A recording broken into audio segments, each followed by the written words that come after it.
بالله من الشيطان الرجيم.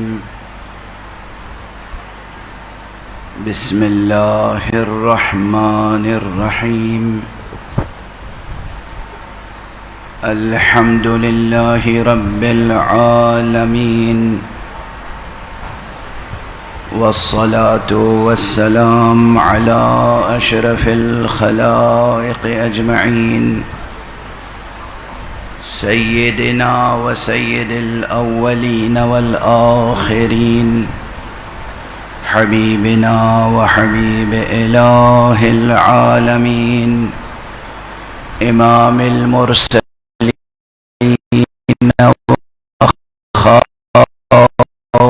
وخاتم النبيين محمد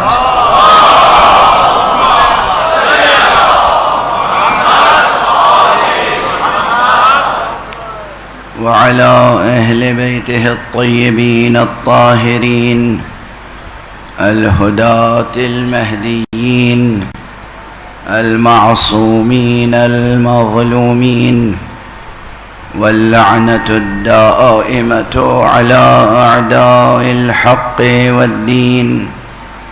أما بعد، فقد قال الله تعالى عز اسمه في محكم كتابه ومتقن خطابه: بسم الله الرحمن الرحيم. والصافات صفا، فالزاجرات زجرا، فالتاليات ذكرا، إن إلهكم لواحد. صدق الله العلي العظيم.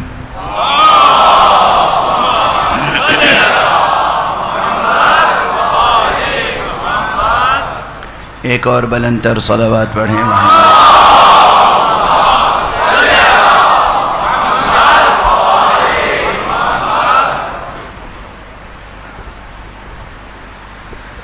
تحریک حسینی، یہ تحریک عزاداری، یہ صرف ایک تحریک نہیں ہے، یہ ایک تہذیب ہے. اور یہ ایسی تہذیب ہے جس میں تمام اخلاقی قدریں اور تمام تہذیبی قدریں اور تمام ثقافتی قدریں پروان چڑھتی ہیں. ضرور اس میں سب سے غالب عنصر اور اساسی عنصر، بنیادی عنصر غم حضرت سید الشہداء ابو عبداللہ الحسین ہے.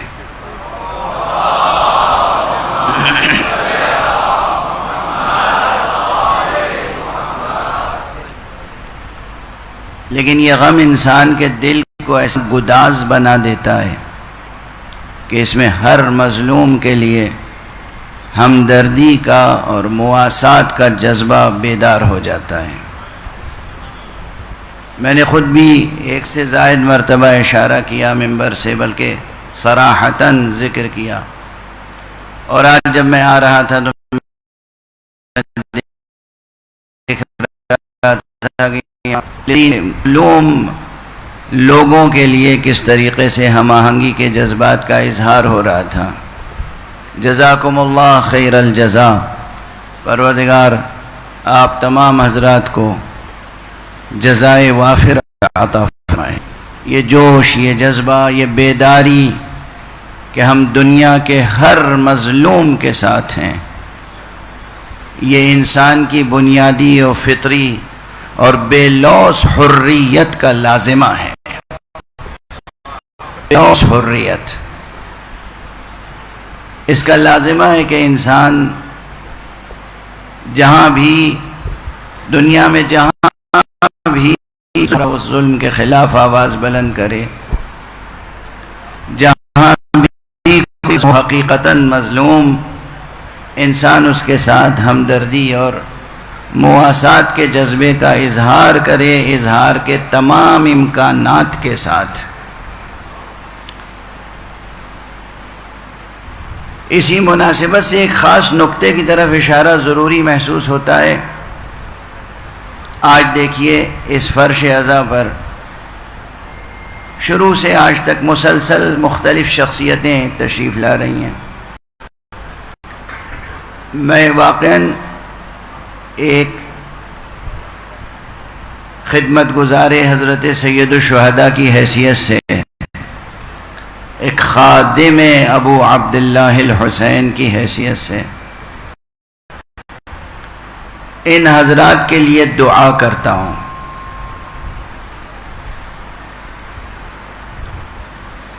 گورنر سندھ گزشتہ مرتبہ بھی مجھے ایئرپورٹ پر تشریف لائے تھے، اس مرتبہ بھی تشریف لائے، زحمت فرمائی اور میزبانی اور محبت کا حق ادا کیا۔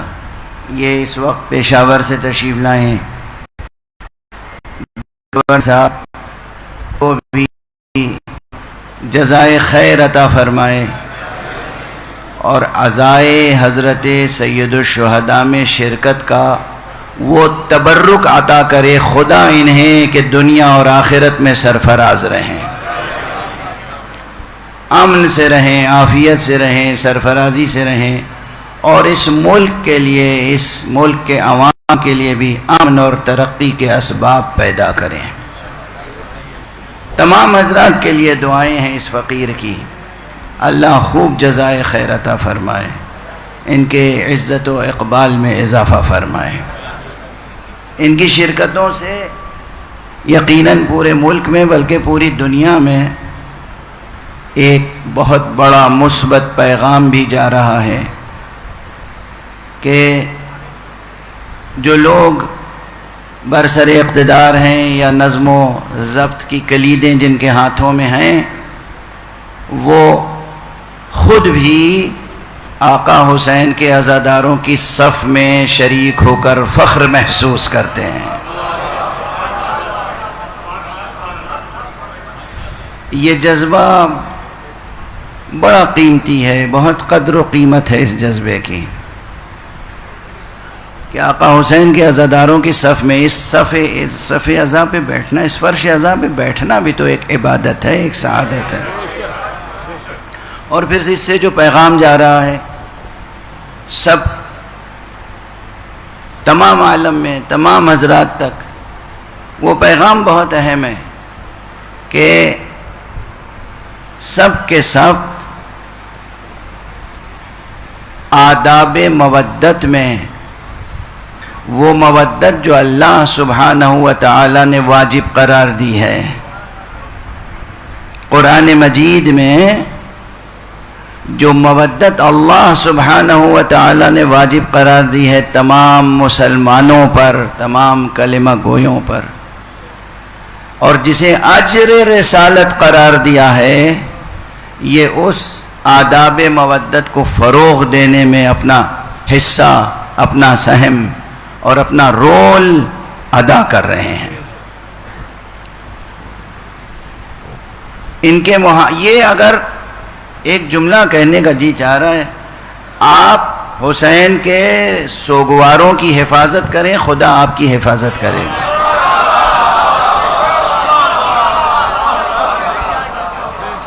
آپ آقا حسین کے غلاموں کو عزت دیں گے تو آپ کو اندازہ نہیں ہے زہرا آپ کو کیسی عزت عطا کریں گے۔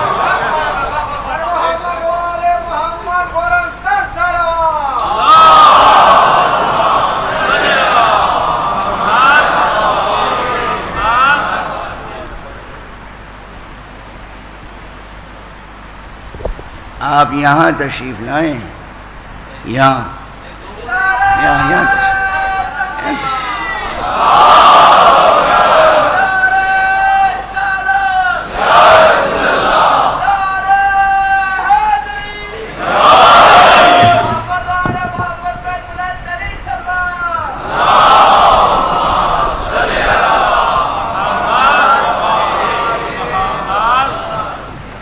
یہ عالم جلیل، یہ سید بزرگوار، ان کے فرزند اور دوسرے علماء افاضل حوزہ، ادبا، شعراء، اہل قلم، اہل خیر و خبر، سب اس مجمع میں شریک ہیں۔ پروردگار ان کے بھی اعزاز و اقبال میں اضافہ فرمائے، اور مومنین کو زیادہ سے زیادہ توفیق عطا فرمائے کہ ان علماء کی ادا کر سکیں، ان کی رہبری اور رہنمائی میں تحریک اعضاء کو فروغ عطا کریں۔ باتیں بہت کچھ عرض کرنے سے تعلق رکھتی ہیں، لیکن پہلی محرم سے لے کر، پہلی مجلس سے لے کر مسلسل جو آیت تلاوت کر رہا ہوں قرآن مجید کی سورہ مبارک ہے صافات، والصافات صفا فالزاجرات زجرا، یہ ابھی پہلی آیت والصافات پہ کچھ گفتگو آگے بڑھی، اور میرا خیال ہے اچھی خاصی گفتگو آگے بڑھی ہے۔ ابھی تو پورا سورہ باقی ہے، پورے سورے کی تفسیر عرض کرنا مقصد بھی نہیں تھا، عموماً تبرکاً ایک آیت کے ضمن میں گفتگو ہوتی ہے، اور اس آیت کے اندر موجود مفہوم کو اس منزل تک لے جانا مقصد ہوتا ہے میرا، کہ پھر وہ مفہوم ہماری اور آپ کی اور ہر ایک کی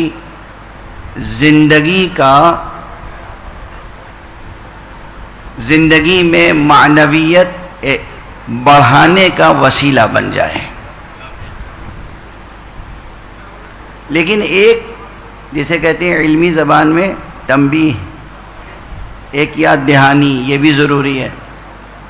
مسلسل جو میں عرض کر رہا ہوں کہ حق سبحانہ و تعالی نے قسم کھائی ہے صف بستہ ہو کر، پرے جمع کر، اللہ کی راہ میں جہاد کرنے والوں کی۔ اور پھر کل میں نے سورہ صف کی آیت پڑھی، ان اللہ یحب الذین یقاتلون فی سبیلہ صفا کانہم بنیان مرصوص، اللہ محبت کرتا ہے ان لوگوں سے جو اللہ کی راہ میں صف بستہ ہو کر ایسی بٹائی ہوئی دیوار بن جاتے ہیں اور قتال کرتے ہیں اللہ کی راہ میں، کہ ان کے قدموں میں کوئی تزلزل پیدا نہیں ہوتا۔ پروردگار ان سے محبت کرتا ہے۔ اس سب بیان سے کہیں ایسا تأثر لے کے نہ جائیے گا، ایسا پیغام لے کے نہ جائیے گا کہ اسلام میں بنیادی طور پر سب سے بڑی چیز بس صف بستہ ہو کر قتال کرنا، یعنی جہاد اسلامی کا صرف ایک رخ، کہ بھئی اہمیت تو بس ان کی ہے جو جدال کرتے ہیں، قتال کرتے ہیں، جنگ کرتے ہیں۔ توجہ مبذول رکھیے گا، جنگ، جدال، قتال، سختی سے پیش آنا، یہ سب سے آخری مرحلہ ہے، اور اس کی عمومی اجازت نہیں دی گئی ہے۔ جب تک کوئی دوسرا آپ کے خلاف سخت قدم نہ اٹھائے، آپ کو بھی اس کے خلاف سخت قدم اٹھانے کی کوئی اجازت نہیں ہے۔ ذہن میں یہ سکھ رہنی چاہیے ہمیشہ، اور زندگی کے ہر شعبے میں اصل اسلام اور روح اسلام سلم ہے اور امن۔ اگر معاشرے کا ہر فرد کوشش کرے کہ امن برقرار رہے تو کوئی دشمن نقض امن کی سازشوں میں کامیاب نہیں ہو سکے گا۔ لیکن ہر شہری کو جو جہاں ہے اس کو وہیں یہ عہد کرنا پڑے گا کہ ہمیں پرامن معاشرہ بنانا ہے، پرامن رہنا ہے اور دوسروں کو پرامن رکھنا ہے۔ حدیث پیغمبر ہے صلی اللہ علیہ وآلہ وسلم،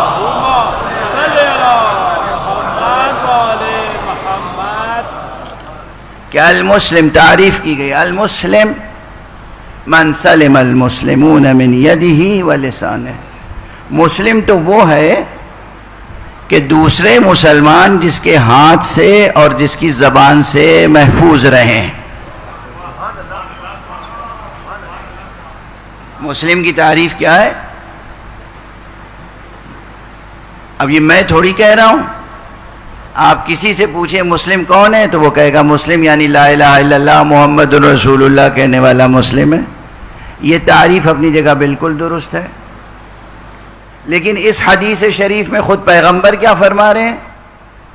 المسلم، یہ الف لام کے ساتھ لفظ مسلم استعمال کیا، یہ مبتدا ہے، اب اس کے بعد خبر ہے، یہ مبتدا ہے، اس کے بعد جو خبر آئے گی وہ اسے ڈیفائن کرے گی، وہ اس کی ڈیفینیشن بیان کرے گی۔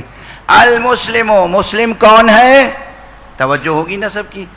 آپ تصور کیجئے کہ آپ کے سامنے رسول اللہ صلی اللہ علیہ وآلہ وسلم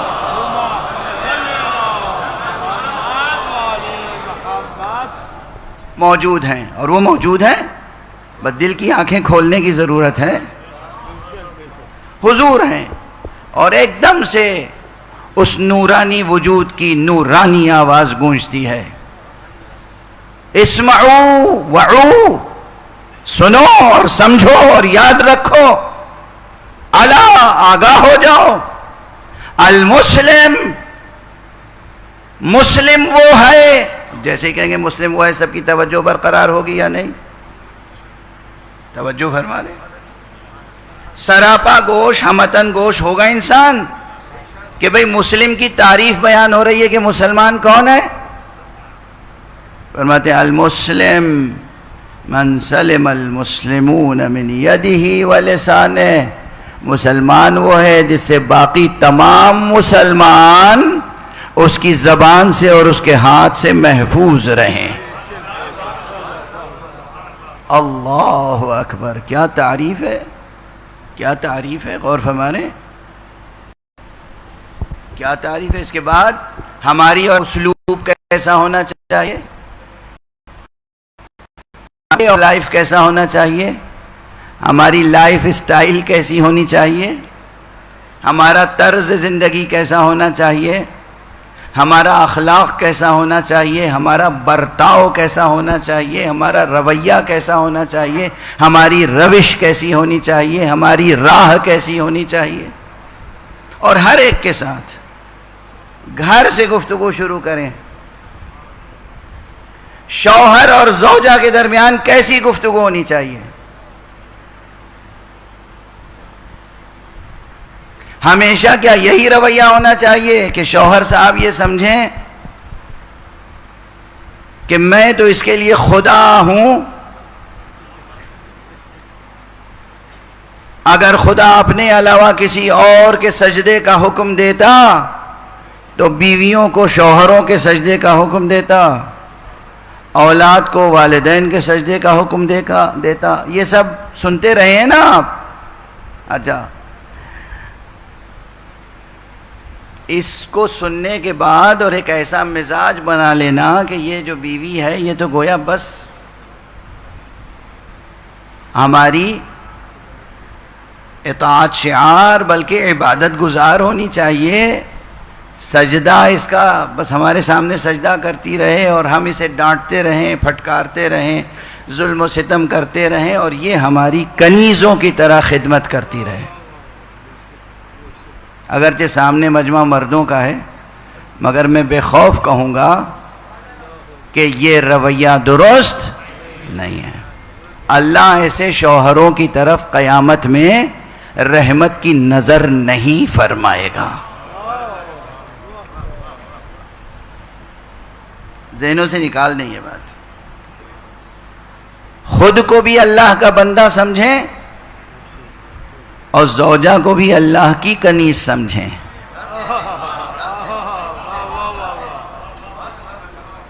خود کو بھی اللہ کا بندہ سمجھیں اور بیوی کو بھی اللہ کی کنیز سمجھیں. اور والدین کا اولاد کے ساتھ بھی اسی طرح رویہ ہونا چاہیے کہ والدین اولاد کو اللہ کی امانت سمجھیں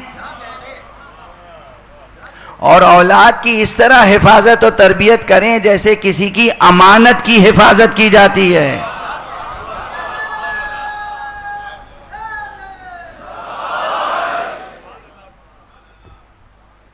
امانت ہے اولاد، امانت ہے، بیٹا ہو یا بیٹی، امانت ہے اللہ کی والدین کے پاس.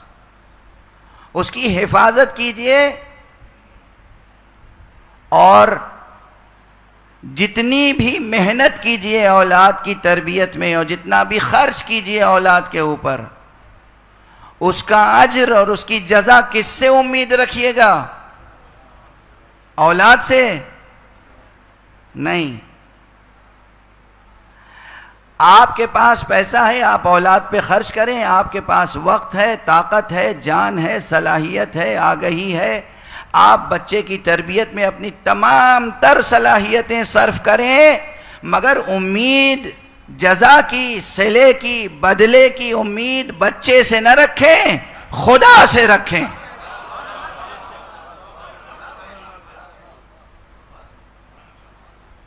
یہ اسلام.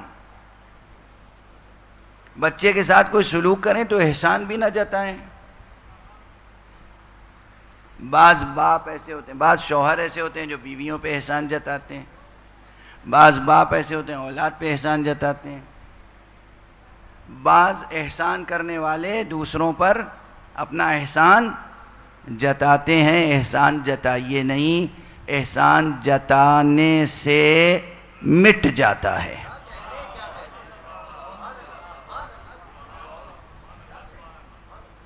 یہ سب بھی تو اس منبر سے سننا چاہیے نا. دل سے سنیے گا اور اس پہ عمل کیجئے گا. احسان جتانے سے احسان مٹ جاتا ہے. ہر چند کہ اللہ سبحانہ و تعالی نے فرمایا ہے ان اللہ یأمر بالعدل والاحسان وایتاء ذی القربى وَيَنْهَا عَنِ الْفَحْشَاءِ وَالْمُنْكَرِ وَالْبَغْيِ. اللہ سبحانہ و تعالی حکم دیتا ہے تمہیں، امر فرماتا ہے کس کا؟ عدل کا اور احسان کا اور ایتاء ذی القربى. جو قرابت دار ہیں تمہارے یہ بھی شامل ہے اس مفہوم میں. تمہارے جو قرابت دار ہیں، عادل جو کہا جا رہا ہے وہ کس کے لیے؟ تمام معاشرے. کوئی بھی ہو اس پورے معاشرے کے تعلق سے آپ کو خود عادل ہونا چاہیے. یعنی جس کا جو حق ہے وہ حق ادا کریں. آپ کے قدموں کے نیچے جو زمین ہے، سب سے پہلے تو زمین کا حق ادا کیجیے تاکہ اس پہ کھڑا رہنا، اس پہ بیٹھنا، اس پہ لیٹنا، اس پہ سونا اور اس پر نماز پڑھنا آپ کے لیے جائز رہے.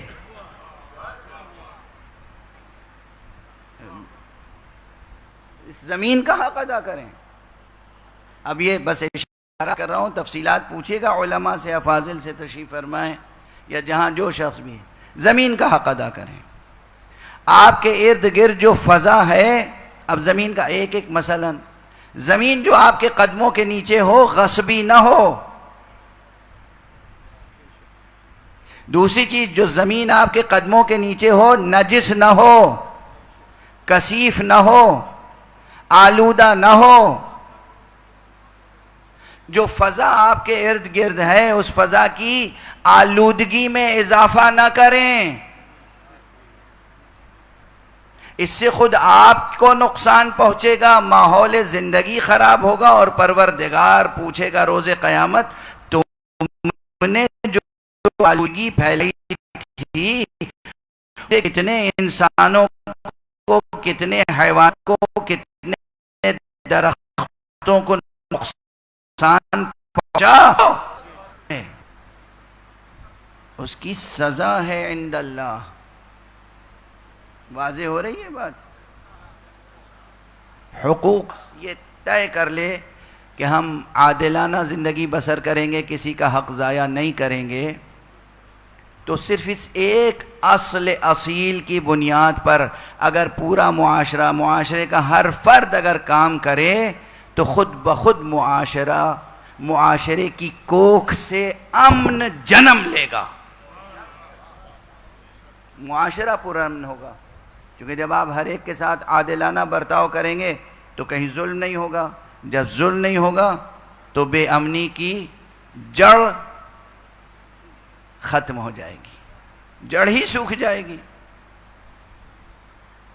پیدا ہی نہیں ہوگا کوئی موقع کسی کے لیے ظلم کا اور بے امنی کا.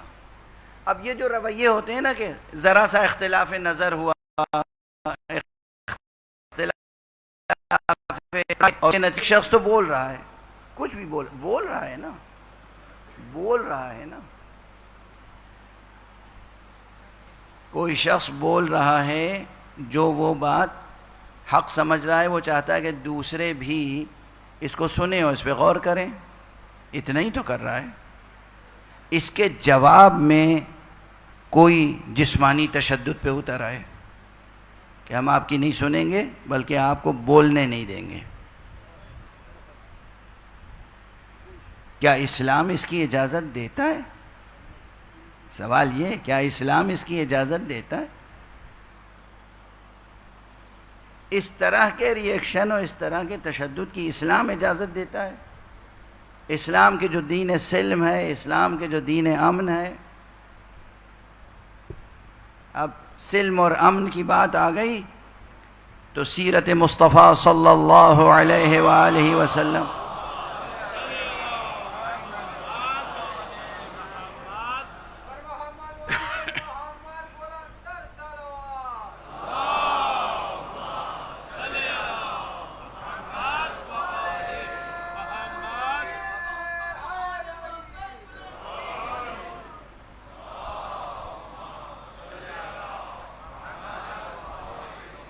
حضور کی سیرت طیبہ کے تعلق سے ایک نکتہ عرض کر دوں، اور یہ مجھے احساس ہے کہ مکرر عرض کر رہا ہوں.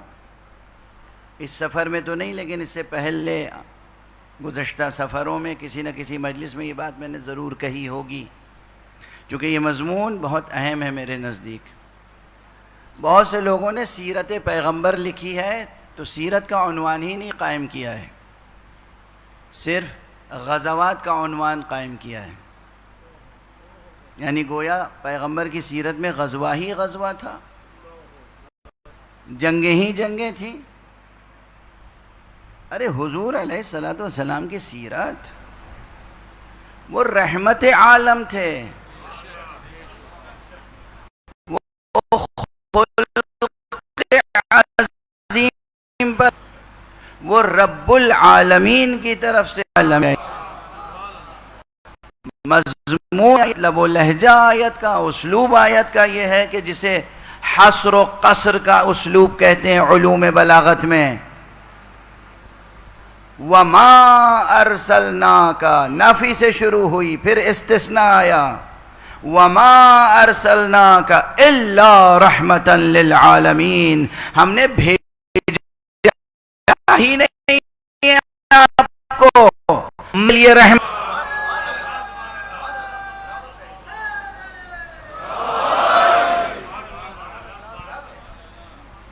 بھیجا ہی نہیں آپ کو، وما ارسلناک، ہم نے نہیں بھیجا آپ کو، الا رحمتا للعالمین، عالمین کے لیے رحمت. کیا حسر ہے. وہ پیغمبر، اس کی سیرت طیبہ میں بس جنگیں ہی جنگیں تھیں، غزوات ہی غزوات تھے.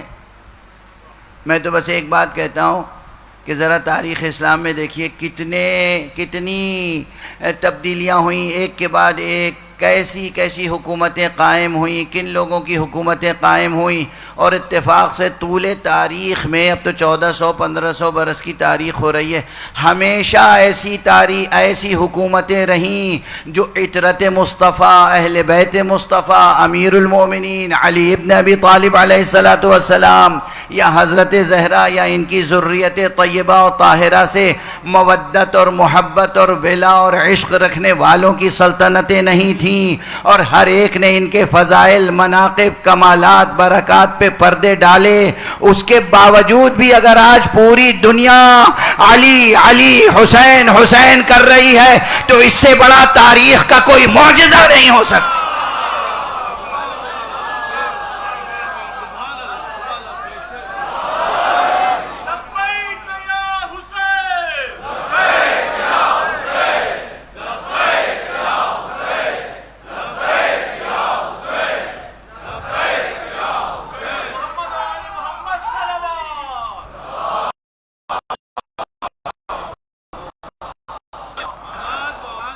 یعنی تاریخ تو ایسی گزری ہے کہ تاریخ میں لوگ اپنے بچوں کا نام علی رکھنے سے ڈرتے تھے،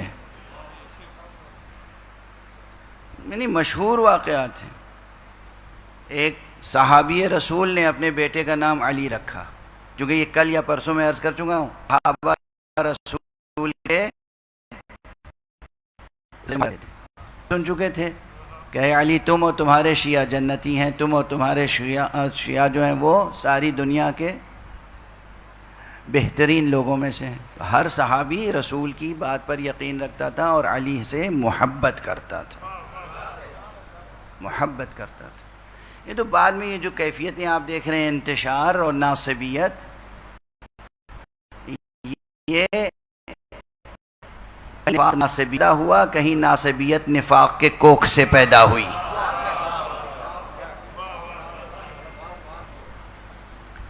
اور یہ سب سیاسی اغراض و مقاصد سے پیدا ہوئے، سیاسی اغراض و مقاصد، اس میں کہیں للہیت نہیں تھی، کہیں توحید پرستی نہیں تھی، کہیں حق پرستی نہیں تھی۔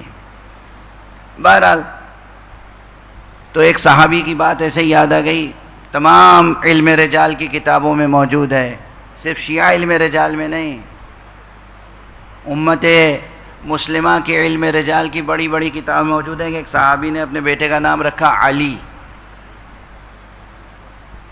دربار والے آ گئے، کیا نام ہے تمہارے بیٹے کا؟ چلے گئے واپس، یہ لکھا ہوا ہے، یہ جملہ میرا نہیں ہے، یہ جملہ حضرت علامہ طباطبائی صاحب تفسیر المیزان کا نہیں ہے، یہ جملہ صاحب تفسیر البرہان کا نہیں ہے، یہ جملہ کسی طوسی کا نہیں ہے، یہ جملہ کسی خراسان کا نہیں ہے، یہ جملہ کسی امام خمینی کا نہیں ہے، یہ جملہ کسی آیت اللہ خامنئی کا نہیں، یہ جملہ فخر الدین رازی نے، جناب فخر الدین رازی نے اپنی کتاب تفسیر کبیر میں لکھا ہے۔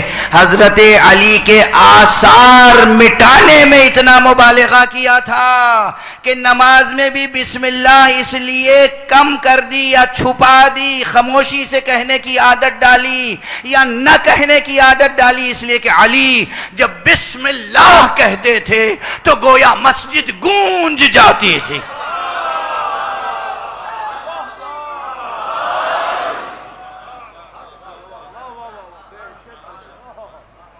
علی جب کہتے تھے اللہ اکبر بسم اللہ الرحمن الرحیم تو اتنی بلند آواز سے کہتے تھے کہ آپ کی آواز گونجتی تھی۔ ہمیشہ بسم اللہ بلند آواز سے کہتے تھے۔ کون بلند آواز سے کہتا تھا؟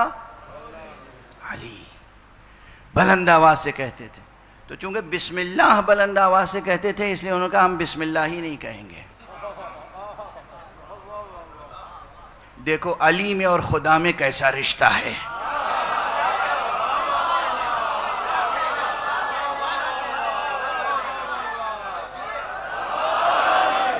جو خدا والا نہیں ہوگا وہ علی والا نہیں ہو سکتا، اور جو علی والا نہیں ہوگا وہ خدا سے بھی دور ہو جائے گا۔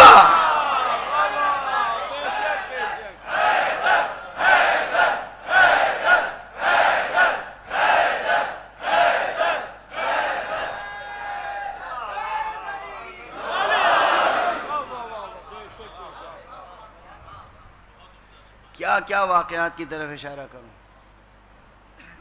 ایک یہ واقعہ، یہ جناب فخر الدین رازی نے لکھا ہے صاف صاف بسم اللہ کی بحث میں کہ جہر بسم اللہ زور سے کہی جائے پڑھی جائے نماز میں، یا آہستہ سے پڑھی جائے، اصلا پڑھی جائے یا نہ پڑھی جائے، جو بحثیں ہیں نا فقہی، اس میں یہ ہوتا ہے کہ کون حق پر ہے اور کون سچ پر ہے۔ اب جناب فخر الدین رازی کا یہ بیان ہے، اب جس کا جی چاہے جناب فخر الدین رازی کو شیعہ کہہ دے، شیعوں کی مردم شماری میں ایک بڑے اہم نام کا اضافہ ہو جائے گا۔ اس طرح کی فرقہ پرستانہ ذہنیت نہیں ہونی چاہیے کہیں بھی، کسی کی بھی طرف، نہ موجودہ شیعوں میں نہ موجودہ غیر شیعوں میں۔ یہ تو میں بہت پہلے کہہ چکا ہوں، اور یہ جملہ یاد رکھیے گا، میں اس طرح کی کسی فرقہ بندی اور تفرقہ پردازی کا قائل ہوں ہی نہیں۔ ہاں، اس ایک فرق کو نہیں مٹا سکتا کوئی کہ تمام مسلمان ان کو صرف دو صفوں میں تقسیم کیا جا سکتا ہے، کچھ ہیں سیاسی مسلمان، کچھ ہیں الہی مسلمان۔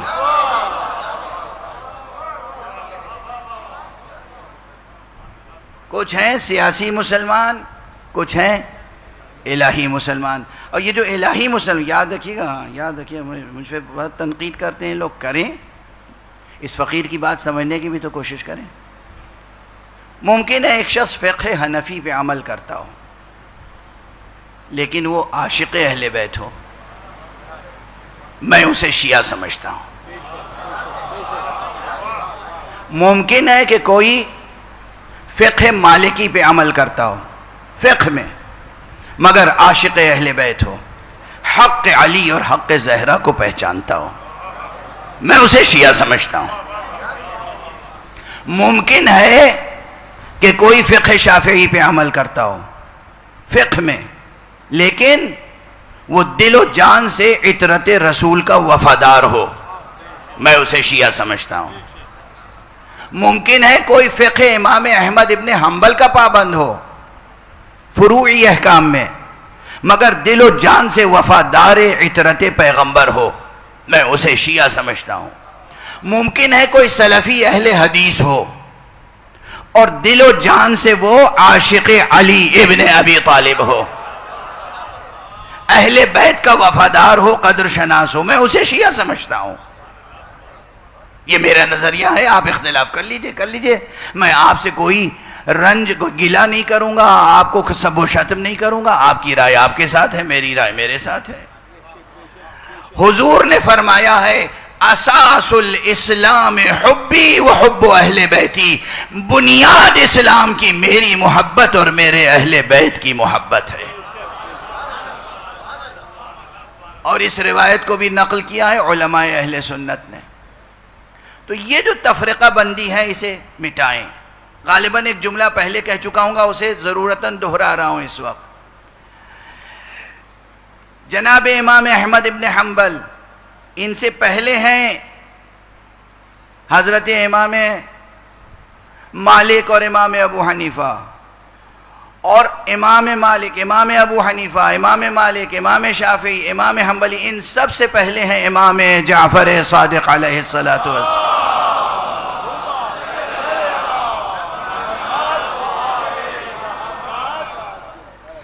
آج جس فقہ میں بھی جتنی حقیقی فقہ اسلام ہے وہ سب عطائے آل محمد ہے۔ جہاں بھی علوم القرآن کے چراغ روشن ہیں وہ عطائے امیر المؤمنین باب مدینۃ العلم علی ابن ابی طالب ہے۔ حقیقی اسلام، اسلام ناب، حقیقی اسلام، حقیقی علوم اسلام، حقیقی علوم قرآن، حقیقی علوم حدیث میں فقہ، تمام علوم کی بنیاد گزاری اہل بیت نے کی ہے، اور ان کے شاگردوں نے نام کمایا، نام کمانے دیجئے۔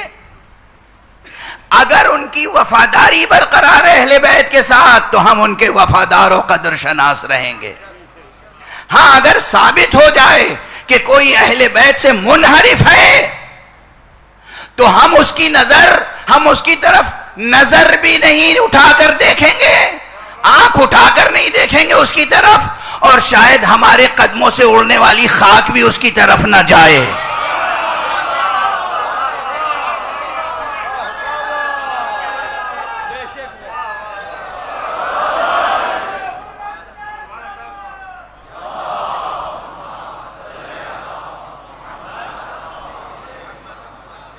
بات سے بات نکلتی چلی آ رہی ہے اور آگے بڑھتا جا رہا ہوں۔ میں تو ابھی ایک چیز جو عرض کرنا چاہ رہا تھا کہ ماحول ایسا تھا کہ نام رکھنا دشوار تھا، دشمنی یہ تھی، تو سیاسی حلقوں میں اور سیاسی درباروں میں یہی ہوتا تھا۔ اس سیاسی ماحول نے جو حضور کی سیرت لکھوائی، اس میں رحمت کے پہلو نہیں نظر آتے، جنگ ہی جنگ نظر آتی ہے۔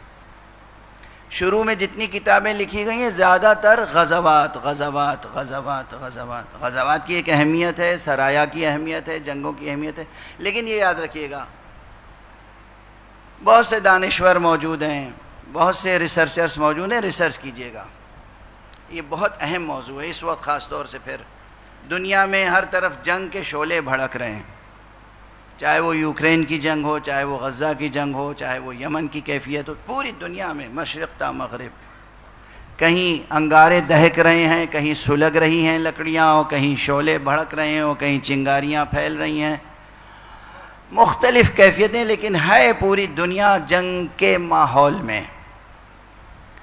اور پھر کتنی جانیں جا رہی ہیں، انسانی جانیں، اور دوسری طرف آپ یہ دیکھیے کہ پیغمبر اسلام، پیغمبر رحمت صلی اللہ علیہ وآلہ وسلم،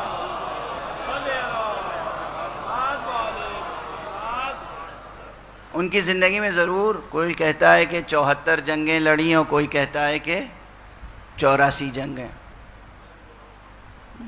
کتنے عرصے میں؟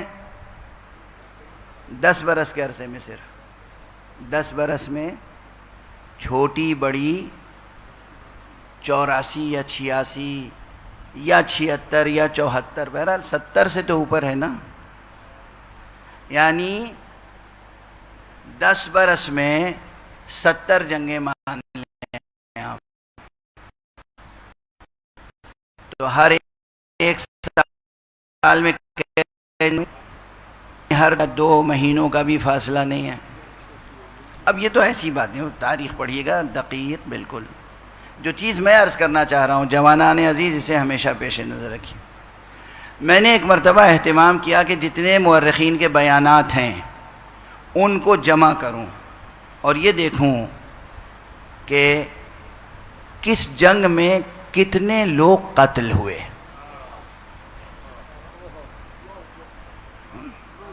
دونوں طرف کے مسلمانوں میں کتنی شہادتیں ہوئیں، اور جو مقابل لشکر تھا اس میں کتنی جانیں گئیں۔ تاریخیں اٹھائیے، اور مختلف اقوال ہیں، کہیں اختلافات بہت ہیں، سب اختلافات کو بھی جمع کیا میں نے کہ کل کتنی جنگیں ہوئیں اور اس میں کتنی جانیں گئیں۔ آپ سوچ سکتے ہیں سب سے پہلے تو یہی 86 جنگیں، 87 جنگیں، 84 جنگیں، اور اس میں 2 طرح کی ہیں، کچھ ہیں غزوات اور کچھ ہیں سرایا۔ سرایا سریہ کی جمع ہے، سریہ کہتے تھے اس جنگ کو جو حضور چند اصحاب کو جمع کر کے پرچم دے کے بھیج دیتے تھے کہ جاؤ تم یہ مہم سر کر کے آؤ، خود تشریف نہیں لے جاتے تھے، اسے کہتے تھے سریہ، اس کی جمع ہے سرایا۔ اور جس میں خود شریک ہوتے تھے اسے کہتے تھے غزوہ۔ غزوات اور سرایا ملا کر ایک ایک میں نے شمار کیا کہ کہاں کہاں خوریزی ہوئی۔ حیرت ہوگی آپ کو، کہاں 84 یا 86 یا 87 اتنی بڑی تعداد۔ جب دیکھا کہ خون ریزی کتنوں میں ہوئی، یعنی واقعاً تلواروں سے تلواریں کہاں ٹکرائیں، گلے کہاں کٹے، جانیں کہاں گئیں، تو معلوم ہوا کہ صرف 9 جنگیں ہیں جن میں خون ریزی ہوئی ہے۔ کہاں 86 87، کہاں 9۔ 9 جنگیں ہیں جن میں صحیح لحاظ سے تاریخ کا تجزیہ کیا جائے تو اس میں خون ریزی کی نوبت آئی. سن رہے ہیں آپ؟ اب سمجھیے کہ پیغمبر کا اسلوب حرب و ضرب کیا تھا. یعنی آپ سوچ سکتے ہیں کہ جنگ ہو اور خون ریزی نہ ہو، جنگ ہو اور جانیں تلف نہ ہو. اسی لیے پیغمبر نے ایک مقام پر فرمایا کہ اللہ سبحانہ و تعالی نے میری تائید فرمائی ہے صرف رعب سے. یعنی بہت سی جنگوں میں صرف یہ ہوتا تھا محمد آ رہے ہیں، دشمن اپنی شکست تسلیم کر لیتا تھا. صلی اللہ علیہ وآلہ وسلم.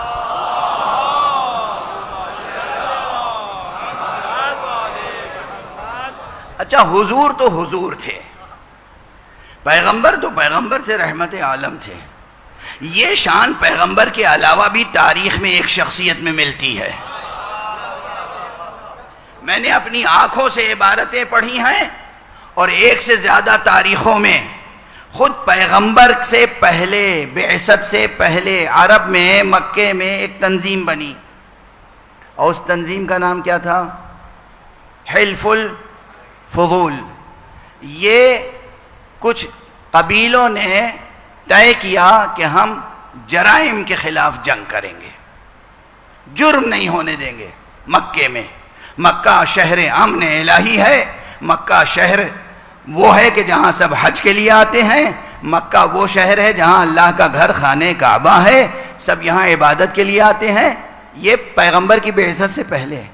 تو یہ نہ ہو کہ یہاں کوئی آئے اور لٹ جائے، یہاں کوئی آئے اور ظلم کا شکار ہو جائے. اس لیے اگر کسی پہ ظلم ہوگا تو ہم اس کا ساتھ دیں گے، چاہے کسی بھی قبیلے کا ہو، کہیں کا بھی ہو. اور ایک جنگ چھڑی، اسے کہتے ہیں حرب الفجار، یعنی فسق و فجور اور جرائم کے خلاف جنگ. اس جنگ میں بنی ہاشم بھی فسق و فجور کے خلاف شریک تھے، بلکہ محاذ جنگ پر ہوتے تھے. اور جناب ابو طالب نہ صرف سید بنی ہاشم تھے بلکہ سید مکہ کہلاتے تھے. سید مکہ، سید تھے، سردار تھے، بزرگ تھے، بزرگوار تھے. کبھی کبھی محاذ پر چلے جاتے تھے، محاذ جنگ پہ کہیں جنگ ہو رہی ہے، کبھی کبھی چلے گئے، کعبہ میں عبادت میں مشغول ہو گئے، کبھی جا کے غار حرا میں عبادت میں مشغول ہو گئے. حضور سے پہلے بھی جناب عبداللہ، جناب ابو طالب، جناب عبد المطلب غار حرا میں جا کے عبادت کرتے تھے. جب شہر کو لوگوں نے بتوں سے آباد کر دیا تو یہ مجبور ہوئے غاروں میں جا کے خدائے واحد کی عبادت کے لیے یہ عبادت کرتے تھے. کبھی کبھی محاذ جنگ پہ آ جاتے تھے. اب تاریخ کا جملہ ہے کہ لوگ آئے، سپاہی لڑنے والے فوجی جناب ابو طالب کے پاس آئے اور گزارش کیا کی؟ آپ بس محاذ پر آ جایا کیجئے. یہ نہیں کہہ رہے آپ جنگ کیجئے، آپ آگے رہیے، دشمن سے قریب ترین نقطے پر رہیے، آپ بس تشریف لے آیا کریں. اس لیے کہ یہ ہمارا تجربہ ہے، آپ جب رہتے ہیں تو ہمیں فتح حاصل ہو جاتی.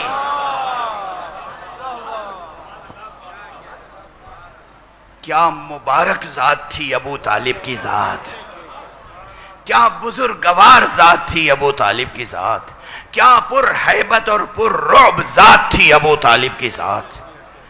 گویا ابو طالب کی ذات تنہا ایک لشکر تھی. اور تبھی تو پورا مکہ ایک طرف اور سرکار رسالت مآب کی حفاظت کے لیے ایک ابو طالب ایک طرف. ان چیزوں پہ کوئی سوچے تو صحیح. بہرحال تو یہ شان جناب ابو طالب کی تھی، تو جناب رسالت مآب کی کیا شان ہوگی، جنہوں نے مقام فخر میں کہا ہے، ناز میں کہا ہے کہ مجھے اللہ نے رعب کے ذریعے سے تائید فرمائی، ایسا رعب عطا فرما دیا تھا. خدا داد ہیبت تھی، خدا داد وجاہت تھی کہ لشکر پرتب نور مصطفیٰ سے پسپا ہو جاتے تھے. نور جبین مصطفیٰ کی تاب وہ تھی، تابش وہ تھی کہ باطل شکست تسلیم کر لیتا تھا. تو ان 86 جنگوں میں بیشتر جنگیں وہ ہیں، بیشتر سرایا اور غزوات جہاں خون ریزی کی نوبت ہی نہیں آئی. توجہ ہے؟ یا صلح ہو گئی یا جزیہ ادا کر دیا، واپس چلے گئے. صرف 9 جنگیں ہیں جن میں خون ریزی ہوئی. اچھا، ان 9 جنگوں میں بھی بھائی کتنی خون ریزی ہوئی؟ اب جو میں نے شمار کیا، جو میرے تجزیے کے مطابق ہے، وہ ہے کہ 400 سے کم. 400 دونوں جانب سے، یعنی مسلمان شہید ہونے والے اور مسلمانوں کے مقابل آنے والے کفار، مشرکین، منافقین، ان سب میں یہ عہد پیغمبر کی جنگوں کی بات ہو رہی ہے. 400 کا عدد مکمل نہیں ہے، 400 سے کچھ کم. اچھا، اگر جن روایتوں کو میں نے ریجیکٹ کر دیا ہے اور تسلیم نہیں کیا انہیں بھی تسلیم کر لیں، یعنی جن لوگوں نے مبالغہ آمیز لکھا ہے انہیں بھی تسلیم کر لیں، تو یہ عدد میں پورے 1000 کا فرق آتا ہے کہ تعداد شہید ہونے والے اور مرنے والوں کی تعداد 14، یعنی کہ پنگیں ہوئیں ان میں زیادہ سے زیادہ قول یہ ہے کہ 1400 اور کم سے کم قول یہ ہے کہ 400. اس سے زیادہ جنگیں نہیں ہوئیں. اور آج اس متمدن زمانے میں، سو کالڈ سیولائزڈ کلچر میں، یہ جو اپنے آپ کو سیولائزڈ کہتے ہیں، ترقی یافتہ کہتے ہیں، اور اپنے علاوہ سب کو بدو اور غیر مہذب تصور کرتے ہیں یا دنیا کو باور کراتے ہیں. اس زمانے میں کتنی جنگیں، کتنی جانیں جا رہی ہیں. پھر حوالہ دینا ہی پڑتا ہے کہ آپ دیکھ لیجئے کہ غزہ میں کیا ہو رہا ہے، فلسطین میں کیا ہو رہا ہے، دنیا کے دوسرے علاقوں میں کیا ہو رہا ہے. کچھ بھی ہو، آپ میں سے ہر ایک اس پورے گلوب پر الحمدللہ، پورے کرۂ ارض پر فرش عزائے حسین بچھتا ہے. ہر جگہ عزاداری ہوتی ہے. اگر یہ عزاداری سب شانے سے شانہ ملا کر، سب قدم سے قدم ملا کر، سب اس نظریے کے ساتھ، اس نظم کے ساتھ، اس ضبط کے ساتھ، اس ڈسپلن کے ساتھ، اس تہذیب کے ساتھ عزاداری کریں اور غم سید الشہداء، عزاداری میں کمی نہ آئے، عزاداری میں دل سوزی میں کمی نہ ہو، اشک باری میں کمی نہ ہو، ماتم میں کمی نہ ہو، لیکن اس کے ساتھ نظم و ضبط یہ ہو کہ آپس میں اختلاف نہ ہو، اور یہ شعور بیدار رہے کہ ہمیں آقا حسین علیہ السلام کی خاطر دنیا کے ہر مظلوم کے ساتھ ہمدردی کرنی ہے، ہر مقام پر ظلم کی مخالفت کرنی ہے، اور ایک رہبری میں رہتے ہوئے، رہبری بہت اہم ہے. جوانان عزیز، بزرگان محترم، دشمن چاہتا ہے کہ آپ انتشار کا شکار رہیں. آپ بتائیے، انتشار قوت ہے یا کمزوری؟ کمزوری ہے نا. انتشار کا شکار نہ ہو. اپنے آپس کے اختلافات، نظریوں کے اختلافات، ذوق کے اختلافات، مزاج کے اختلافات، کلچرل اختلافات، ان سب کو نظر انداز کیجئے بخاطر خدا، بخاطر رسول، بخاطر حضرت سید الشہداء ابو عبداللہ الحسین.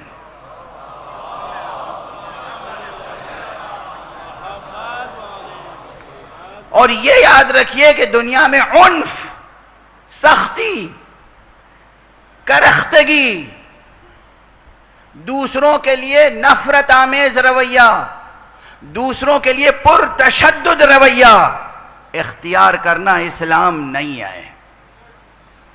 گھر سے لے کر معاشرے تک. آغاز تقریر میں نے مثال میں میاں بیوی کی بات کی، والدین اور اولاد کی بات کی. ہر شخص دوسرے کے لیے ہمدردانہ اور محترمانہ جذبہ رکھے. احترام، کسی کو کسی دوسرے کو حقارت سے دیکھنے کا حق نہیں ہے، بلکہ احترام سے دیکھنا فرض ہے. یہ دو جملے یاد رہیں گے.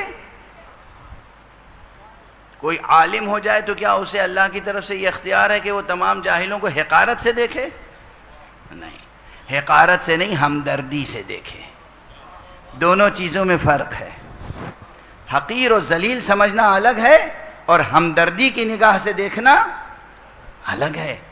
جب انسان بولتا ہے محبت سے، پدرانہ شفقت کے ساتھ یا استادانہ شفقت کے ساتھ، اگر لہجہ اس وقت سمجھانے کے لیے سخت بھی ہو جائے تو دوسرے سننے والوں کا دل گواہی دیتا ہے یہ ہمیں حقارت سے نہیں خطاب کر رہا ہے، یہ محبت کی شدت کے ساتھ خطاب کر رہا ہے. کسی انسان کو، خاص طور سے کسی مسلم کو، کسی دوسرے کو ذلیل سمجھنے کا حق نہیں ہے، حقیر سمجھنے کا حق نہیں ہے، تذلیل کا حق نہیں ہے، ذلیل کرنے کا حق نہیں ہے، بلکہ فرض ہے کہ احترام سے دیکھے. شوہر بیوی سے محبت بھی کرے، احترام بھی رکھے. احترام لفظ استعمال کر رہا ہوں. بیوی شوہر سے محبت بھی کرے، احترام بھی رکھے. ماں باپ اولاد کی تربیت بھی کریں لیکن اولاد کا احترام لازم ہے. عجیب جملہ کہہ رہا ہوں، لوگ کہیں گے واہ یہ تو بچوں کو آج سرکش بنا دیں گے. یہ تشریف فرمائے بزرگوار عالم دین، ان سے بھی پوچھ لیجئے گا. حضور کی حدیث ہے، قال رسول اللہ صلی اللہ علیہ وآلہ وسلم او کما قال، آپ نے ارشاد فرمایا یا جیسا کہ ارشاد فرمایا. بہرحال ان لفظوں میں وہ پیغام دیا گیا ہے کیا؟ اکرموا اولادکم. دو ہی فقرے ہیں اس وقت جو عرض کرنا. اکرموا، اکرام کرو یعنی احترام کرو، عزت دو. اکرام کرنا یعنی عزت دینا. کسے؟ اولادکم، اپنی اولاد کو عزت دو. اپنی تشریف یہاں تشریف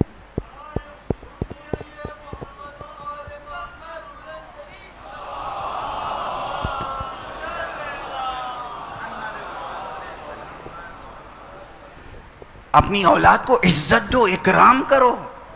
گھر اگر آپ نے جنت بنا لیا، بہشت بنا لیا، تو معاشرہ بہشت بن جائے گا. ایک معاشرہ اگر بہشت بن گیا، دوسرے معاشرے اس سے سبق لیں گے اور بہشت بنائیں گے.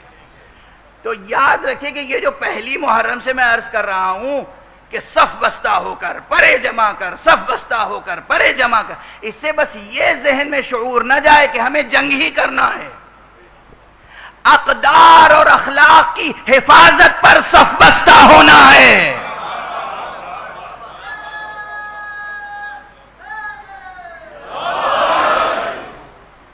اخلاق کی حفاظت پر، اقدار کی حفاظت پر، مورل ویلیوز کی حفاظت پر. اور امامت بھی کل تک جو بحث آئی تھی، ابھی وہ بحث بہت مفصل ہے، مگر آپ کی ذہانتوں پر عنوان ذکر کر کے آگے بڑھ جاتا ہوں کہ ہماری یہاں جو امامت کا تصور ہے وہ امامت بھی اقدار کی امامت ہے. دراصل یہ 12 امام، انہیں صرف افراد نہ سمجھیے کہ یہ فلاں ابن فلاں تھے. اللہ نے یہ 12 امام ہمیں ایسے عطا کیے ہیں جو سب کے سب اقدار الہیہ کا پیکر تھے. اقدار الہیہ کا لفظ استعمال کر رہا ہوں، اور یہ اقدار الہیہ میں ام الاقدار ولایت ہے.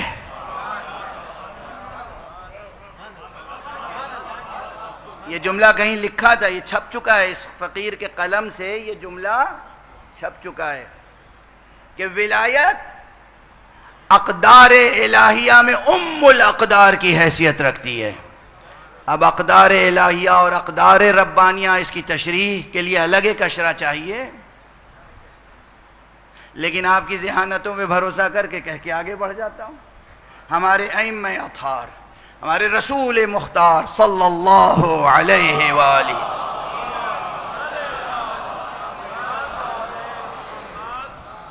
یہ سب اقدار کے پیکر تھے، اور یہ آپ کو بھی اسی طرح دیکھنا چاہتے ہیں. اپنی شخصیتوں میں قدروں کو پروان چڑھائیں، اور عنف کہیں نہیں.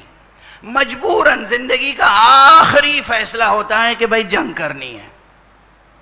عموماً صبر ضبط. چند فقرے اور عرض کر لینے دیجئے، مجھے احساس ہے کہ وقت گزر چکا ہے.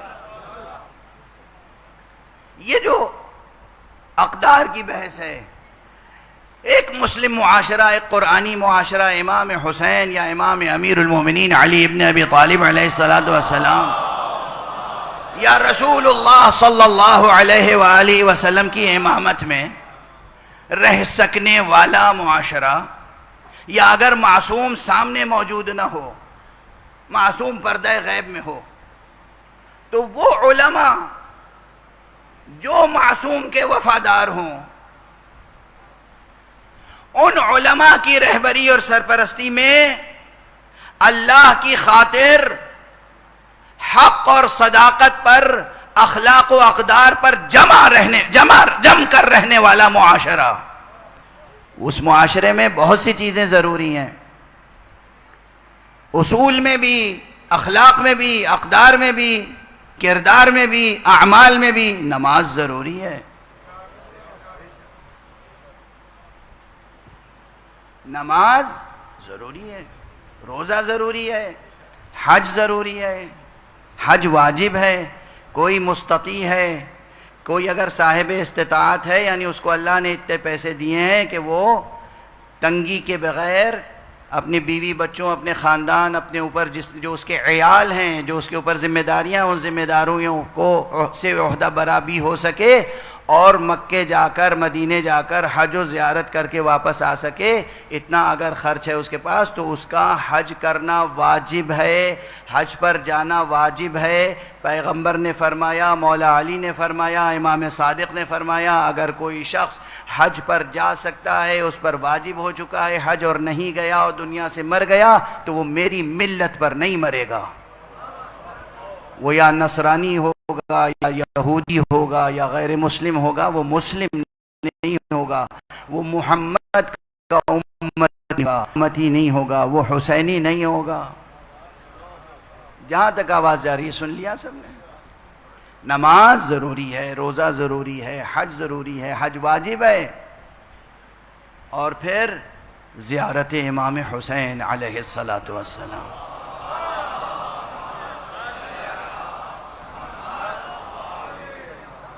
بہت سے فضائل کے پہلو آج پڑھنا چاہتا تھا، اب کل انشاءاللہ آخری تقریر میں کچھ عرض کروں گا، لیکن یہ چیزیں یاد دہانے کے لیے ضرور تھی. پورا نصاب ہے، پورا نصاب ہے. فروع دین پر عمل ضروری ہے، اصول دین پر یقین ضروری ہے، اخلاق و اقدار کی عمارت کو تعمیر کرنا ضروری ہے. اور اس اخلاق و اقدار کی تعمیر کے ساتھ ساتھ ایک چیز کو بطور خاص شعوری طور پر سامنے رکھنا ضروری ہے. خود کو بھی بنائیں، اور کم سے کم دوسرے بھی کچھ افراد ہوں جنہیں آپ بنائیں. یعنی مال و دولت ہی کے معاملے میں خود غرضی غلط نہیں ہے، دین میں بھی خود غرضی بری بات ہے. خود غرضی نہیں، خود کو بنائیں، خود کو جہنم کی آگ سے بچائیں، تو ساتھ میں کم سے کم 2 4 10 اور افراد کو بچا لیں.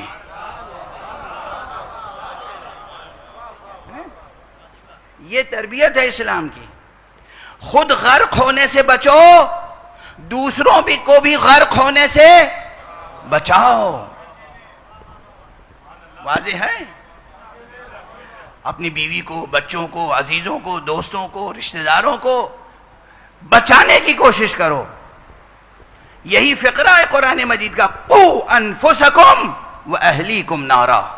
اپنے آپ کو بھی آتش جہنم سے بچاؤ، اور اپنے اہل بیت کو بھی، اپنے گھر والوں کو بھی آتش جہنم سے بچاؤ۔ عجب بچانے میں کیا ہوتا ہے، کہہ لینے دیجئے یہ سب باتیں، جی بھر کے نوحے پڑھیے گا۔ میرا بھی دل چاہتا ہے کہ نوحے میں ساتھ دوں، ماتم کروں، اور ساتھ دیتا بھی ہوں، ماتم کرتا بھی ہوں جہاں تک ممکن ہوتا ہے، لیکن یہ بیانات ضروری ہیں کہ جوانوں کو اس طرف متوجہ کر دیا جائے۔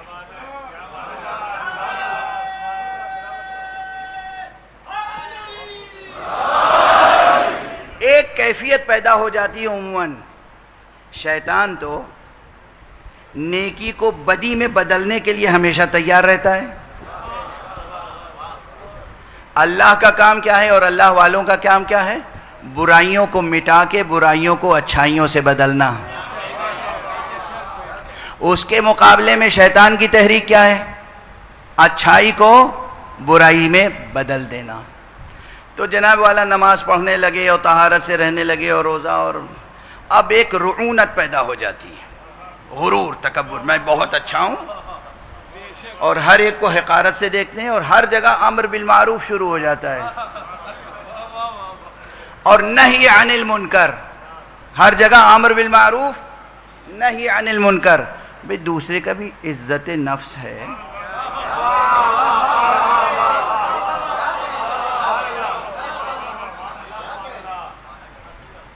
جو بات آپ تنہائی میں بلا کے پیار سے سمجھا سکتے ہیں، ضروری نہیں کہ آپ مجمع میں کسی کو ذلیل کریں۔ تو یہ امر بالمعروف درست نہیں ہے، یہ نہی عن المنکر درست نہیں ہے۔ امر بالمعروف اور نہی عن المنکر کی شرطیں ہیں۔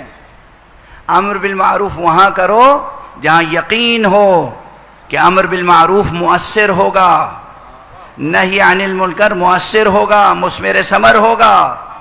ایسا امر بالمعروف و نہی عن المنکر نہ کرو کہ فتنے کا سبب بن جائے۔ یہ سب احکام اسلامی ہیں، یہ سب تاکیدات ہیں۔ یعنی اب ایک جملہ کہوں، ایک جملہ، اور بس اس کے بعد چاہوں گا کہ مجلس کو اختتام تک پہنچاؤں۔ قدریں پیدا کرو، اخلاقی قدریں، شرعی اوصاف پیدا کرو، خود نیک بنو، دوسروں کو نیک بناؤ، مگر کہیں سے بھی احساس برتری اور تکبر پیدا ہونے نہ پائے، بلکہ فروتنی رہے، تواضع، انکسار، خاکساری، فروتنی۔ کیا اچھی بیت کہی ہے، کیا اچھا مقطع کہا ہے اپنے سلام کا میر انیس علیہ الرحمہ نے۔ انیس عمر بسر کر دو خاک ساری میں، انیس عمر بسر کر دو خاک ساری میں، کہیں نہ یہ کہ غلام ابو تراب نہ تھا۔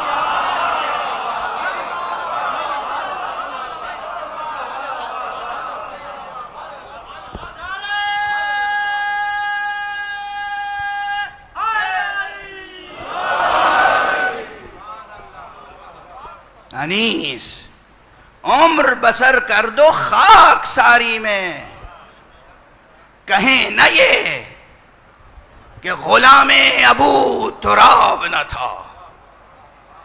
حضرت امیر المومنین سے زیادہ اقدار اور شجاعت اور اصول و فروع کس کے پاس ہوں گے؟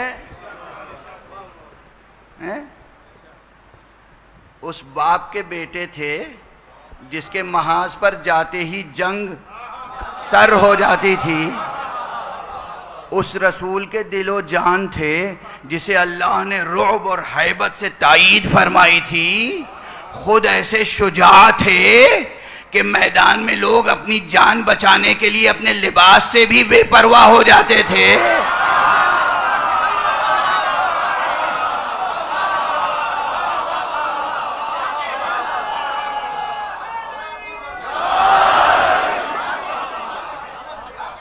علی کی ہیبت، علی کا جلال، علی کا رعب، علی کی شجاعت۔ ارے شمشیر نہیں بھی ہوتی تھی ہاتھ میں تو رعب کا عالم کچھ اور ہوتا تھا، اور اگر شمشیر ہو ہاتھ میں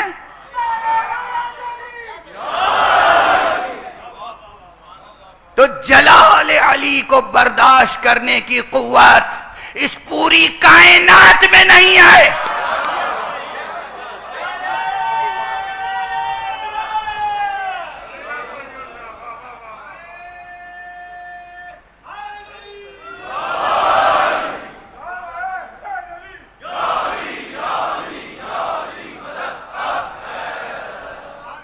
مگر یعنی نور کے پیکر، نور اول کا جزو لا ينفق،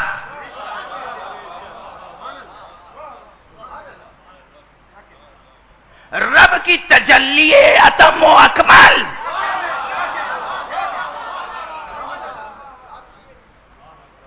وہ علی سراپا نور. علی کے قدموں کی خاک کے ایک ایک ذرے سے سینکڑوں آفتاب بن جائیں.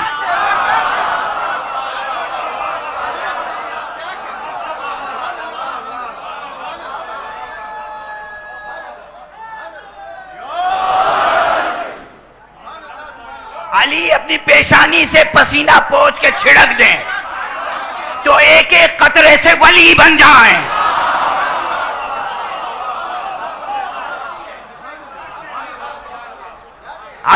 علی لیکن خاکساری کیا ہے؟ درخت کے نیچے زمین پر لیٹ گئے. یہ احساس نہیں رسول اللہ نے مجھے علم دیا ہے، میں تو سپہ سالار لشکر ہوں، میں تو جان رسول ہوں، میں تو زوج بطول ہوں، میں تو ابو السبطین ہوں. کچھ نہیں، زمین پہ لیٹ گئے. ادھر عمار لیٹے ہیں، ادھر علی لیٹے ہیں. ادھر جناب عمار یاسر لیٹے ہیں، ادھر پیغمبر تلاش کرتے ہوئے پہنچے، دیکھا ارے ادھر عمار لیٹے ہیں، ادھر مولا علی لیٹے ہیں، اور شانے پر خاک لگی ہوئی ہے. بیٹھ گئے، پیار سے جگایا، قم یا ابا تراب، قم یا ابا تراب، ابو تراب اٹھ جاؤ. یہ ہے خاکساری. میرا بہت دل چاہتا ہے کہ سعودی عرب جب جاؤں، سعودی عرب تو موجودہ نام ہے تو ہے، یعنی حجاز جاؤں، اللہ اور اللہ کے رسول کے ملک میں جاؤں. اچھا آپ نے واہ واہ کر دی، یہ تو میری عاجزی ہے. یہ تو غلط ایک تعبیر ہے. اللہ کا ملک اور اللہ کے ملک رسول کا ملک کیا سمٹا ہوا ہے اس جزیرہ نما تک؟ میں تو کہتا ہوں میں جہاں بھی رہوں، دنیا کے کسی بھی گوشے میں رہوں، میں ملک خدا کا شہری ہوں. زمین پہ رہوں، فضا میں رہوں، کہیں بھی رہوں، ملک خدا وہاں تک ہے، ملک رسول وہاں تک ہے. لیکن بہرحال میرا جی چاہتا ہے کہ جزیرہ نما عرب جاؤں تو ینبع ضرور جاؤں، کیونکہ ینبع کی سرزمین وہ ہے، ینبع جہاں یہ حدیث ارشاد فرمائی تھی پیغمبر نے، قم یا ابا تراب، اے ابو تراب اٹھو. زمین پر لیٹے ہوئے، زمین پر مٹی لگی ہوئی ہے بدن پہ، جسم مبارک پہ. اب پھر ایک بار دہرا دوں انیس کا شعر. انیس عمر بسر کر دو خاک ساری میں، معاشرے کا بہترین انسان بننا ہو بن کے دکھاؤ، مگر بہترین ہونے کے باوجود بھی ہر لحاظ سے، روپیہ ہو آپ کے پاس، پیسہ ہو، اقتدار ہو، دولت ہو، کرسی ہو، عرش ہو، آپ کے پاس سب کچھ ہو، اور حسن اخلاق ہو، دینی کمالات ہوں، دنیاوی اعزازات ہوں، مگر انداز یہ ہو کہیں نہ یہ کہ غلام ابو تراب نہ تھا. مولا علی کے غلام بن کے دکھاؤ. اچھا جب یہ ہم سے مطالبہ ہے تو بتاؤ خود ان کے گھرانے میں اس کی کیسی تربیت ہوئی ہوگی. اسی لیے یہ جملہ کتنی بار سنتے ہیں آپ، اور کیسی تاثیر ہے اس میں کہ عباس بھائی تھے حسین کے. آقا ابو الفضل عباس بھائی تھے نا، بھائی تھے، مگر زندگی بھر حسین کو آقا سمجھا. خود کو غلام سمجھا. اللہ اکبر. کوئی دینی تہذیب سیکھنا چاہے تو حضرت عباس سے سیکھے. کوئی اخلاقی قدروں کی تعمیر کرنا چاہے تو یہ درس، یہ سبق، یہ سلیقہ مولا عباس سے سیکھے. جناب حضرت ابو الفضل، یہ کنیت بڑی معنی خیز ہے. ابو الفضل، ابو الفضل، فضل و شرف و بزرگی و کرامت و کرم و سخاوت و جود کا بس یہ مقام و مرتبہ ہے کہ حضرت عباس کا مرتبہ ان قدروں کے مقابلے میں ابوت کا مرتبہ ہے. آقا حسین ابو عبداللہ ہیں تو یہ ابو الفضل ہیں. اور کیا حفظ مراتب کی شان ہے، کیا تہذیب ہے اور کیا وفا ہے.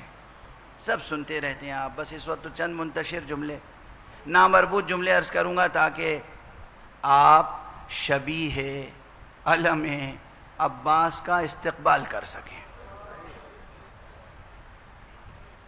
زندگی میں بہت فضائل، بہت مناقب ہیں مولا عباس کے، مگر خود کربلا میں کیا کیا جوہر کھل کے سامنے آئے.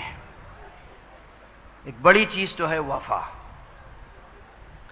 یہ وفاداری خاص طور سے اس لحاظ سے ہے. دو واقعات دونوں آپ کے پیش نظر ہیں، بس حوالہ دے رہا ہوں. ایک تو یہ کہ دشمن چاہتا تھا کہ حضرت عباس امام حسین کا ساتھ چھوڑ دیں، تو کہیں سے اپنی دور دراز کی رشتہ داری نکال کے اور ایک امان نامہ لکھوا کے آیا ہے اور آواز دی ہے جناب ابو الفضل کو. جناب ابو الفضل آئے. کیا کہنا چاہتا ہے؟ کہ تمہارے لیے امان ہے. کہ لعنت ہے ایسی امان پر. میرے لیے امان ہے اور فرزند رسول کے لیے امان نہیں.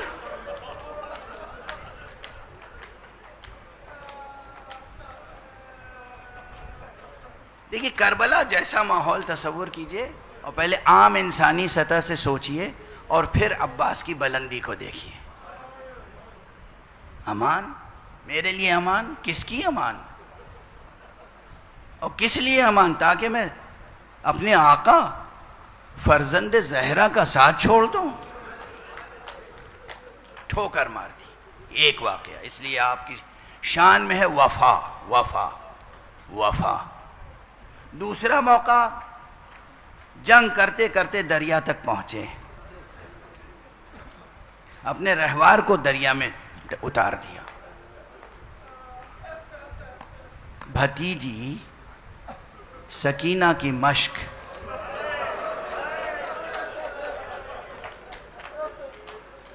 جھک کے اور اس میں فرات کا پانی بھرا. مگر آپ سنتے رہتے ہیں شعراء سے بھی، خطبہ سے بھی. میں تو اس منظر کو دیکھ رہا ہوں کہ آقا نے اس احتیاط سے پانی بھرا ہے کہ آپ کی انگلیاں بھی تر ہونے نہ پائیں.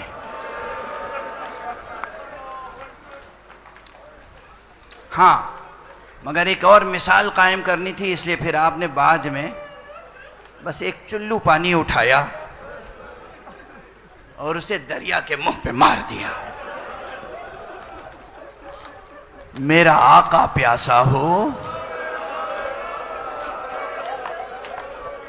خیام اہل حرم میں بچے آل آتش کہہ رہے ہوں، میری بھتیجی سکینہ پیاسی رہ جائے اور میں پانی پی لوں، یہ نہیں ہو سکتا. یہ ہے عملاً وفا اور مواسات. وفا اور مواسات. اور نہ جانے کتنی اور مثالیں ہیں. بس میں تو صرف آمادہ کر رہا ہوں کہ ہم اپنے پورے وجود کے ساتھ یا عباس کہہ سکیں. آج ایسا ماتم کیجئے گا کہ بی بی ام البنین آپ سے خوش ہو جائے.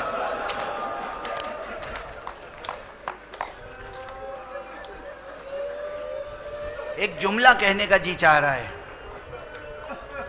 یہ میں نے کیوں کہا ایسا ماتم کیجئے گا؟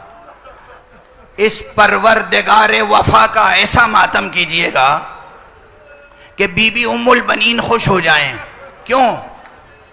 بی بی زینب کربلا میں ماتم کرنا چاہتی تھی مگر کرنے نہیں دیا گیا.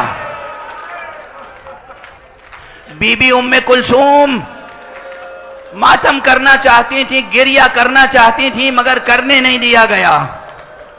کربلا سے کوفے تک، کوفے سے شام تک بیویوں کو اسیر رکھا گیا، جی بھر کے رونے نہیں دیا گیا. جناب بی بی ام البنین تو مدینے میں تھیں، انہیں اپنے بچوں پر رونے سے کوئی روکنے والا نہ تھا، مگر وہ بقیع میں جاتی تھیں، اپنے بچوں کے قبروں کے نشان بناتی تھیں، ایک ایک سے خطاب کرتی تھیں اور اس کے بعد کہتی تھیں میں تمہارا ماتم نہیں کروں گی.